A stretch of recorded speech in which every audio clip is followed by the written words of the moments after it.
the job of the army is to defend the UK in battles on land. He says they need to be able to deter Russian aggression with the threat of force. But I think perhaps the most chilling lines in this letter, and indeed perhaps the most rousing lines, he says, we are the generation that must prepare to fight in Europe once again. Now that clearly echoes Britain's involvement in the First and Second World Wars, and it suggests that the prospect of having to fight in Europe, he sees it as a real possibility.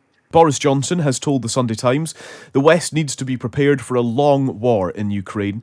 He's written for the paper after returning from his surprise trip to Kyiv. The Prime Minister believes Vladimir Putin is now resorting to a campaign of attrition, trying to grind down Ukrainians by brutality. In Ukraine itself, President Volodymyr Zelensky has paid another visit to troops on the front lines of the war. Let's go live to Jerome Starkey, the Sun's defence editor, who joins us from Odessa. Good morning, Jerome. Good morning, Callum. And Odessa was one of the places that Zelensky visited. That's right. President Zelensky came down, visited Odessa and the key naval city of Mykolaiv, about a 2-hour drive east of here, on a rare visit for him to the front lines. He's been to the eastern Donbass as well, and it's part of his effort to rally troops and thank them for the sacrifices that they're making defending the country. We know now that between 100 and 200 Ukrainian soldiers are dying every day. And as you said, this war now moving into an attritional phase. Russia, in that sense, playing to its strengths because it has more men at arms, it has more ammunition, and it has longer range weapons, which means that it can and is continuing to attack Ukraine from positions which they find very hard to counterattack because they can't get their guns in close enough, or if they do get their guns in close enough, then they're at huge risk of being shelled by the Russian forces. To what extent, Jerome, do the troops need rallying by Zelensky? The very fact that he's visiting suggests that actually there's a real dip here, and it does go alongside Boris Johnson's kind of wider call to leaders to try to rally them as well. There is definitely concern here in Ukraine about what has been described to as Ukraine fatigue, but that fatigue appears to be more acute in Ukraine's allies, in European nations, and indeed in the minds of the general public, because this war now going on for almost 4 months, that the daily slaughter, and it is a daily slaughter, is beginning to slip down the news agenda. And so that's of concern to politicians here. I mean, my experience from being on the front lines, I was in Lysychansk, which is one of the cities right in the eastern Lugansk district next to Severodonetsk. Now, those two cities have been at the forefront of Russia's assault, getting shelled relentlessly every day. The soldiers I met there, are under no illusions about the risks and the dangers they face, and indeed about the prospects of Russia's continuing grinding advance. But I have to say that so far, the people I speak to, the morale does remain high. There is a strong sense of determination and defiance just among ordinary Ukrainians everywhere you go, and that determination has been fueled largely in part by the success they had in the early stages of the war. Of course, many people expected this conflict to be over in a matter of days or weeks with that Russian advance on the capital, Kyiv. But the success that Ukraine has already had repelling Russian forces from the capital, and the success that they continue to have in slowing down this juggernaut advance does seem to be keeping spirits high. And there's a belief and a determination here that they will win, but it will take time.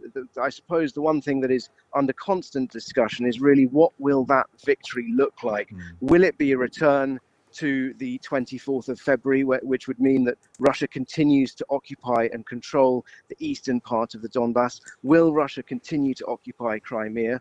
Or will Ukraine have to cede some territory when they come to the negotiating table? Earlier on the programme, Jerome, we were speaking to a former defence minister of Ukraine who described war in simple terms as being a competition of capabilities.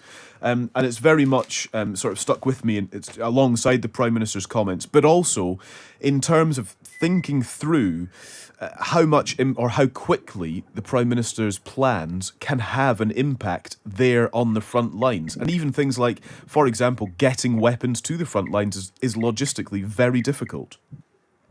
Well, I suppose that's a fair comment. It is a competition of capabilities, but among those capabilities, one has to measure morale and determination. Now, of course, Russia does have more sophisticated weapons. It does have more of them as well, and quantity is a quality all of its own. But they are fighting an army which is fighting on its home soil in a country which is fighting for its existence. Now that gives the soldiers an extra quality and indeed an extra capability, which is sort of difficult to measure.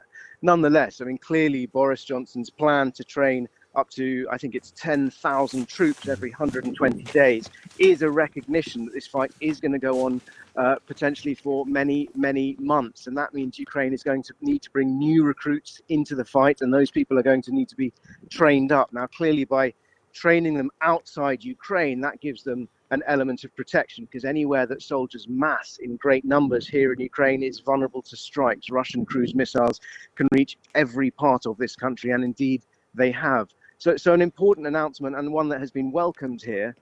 Clearly, though, what they want as well as that training is more and heavier and more sophisticated weapons that can reach those Russian positions from greater range. Your exclusive in The Sun this weekend, Jerome, is prepare for war. The UK army must get ready to fight the Russians and win in a potential World War III, says General Sir Patrick Sanders, the new army commander. Tell us what he's been saying. General Sir Patrick Sanders has written a letter to every serving soldier and indeed all the civil servants who support the army through the Ministry of Defence. A really rousing letter, absolutely, saying that Vladimir Putin's invasion of Ukraine on February 24th has changed the world. And he said it's brought the role of the British Army into focus, that the job of the army is to defend the UK in battles on land.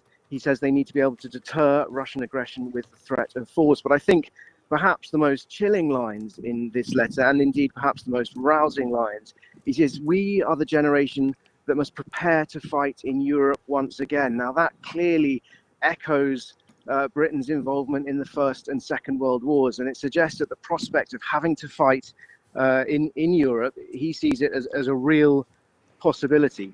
And I think, that will perhaps not come as a surprise to people already in the army and people already planning, but nonetheless, a somber warning and a somber reflection on just how volatile the situation is.